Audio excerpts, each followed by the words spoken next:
เมื่อนี้พี่น้องบ้านที่เล็กก็ได้ทำพิธีสงดูกเนาะค่ะสงอัฐิญาติพี่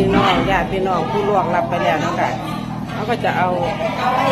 ผู้ใดมีอัฐิที่ว่าเพิ่นยังมาทันได้เอาเข้าธาตุกับยังหมดเนาะค่ะก็ยังเหลืออยู่ก็เอามารวมกันเอามาตั้งรวมกันแล้วก็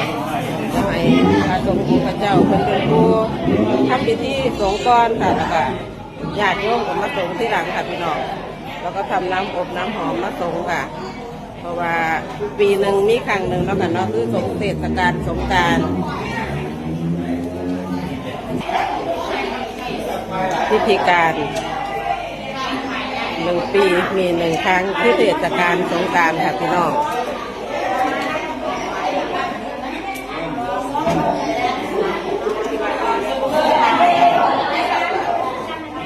ห้องยักษ์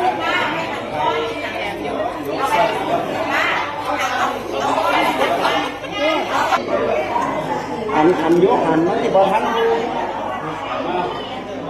ใส่ลายก็มูก็ได้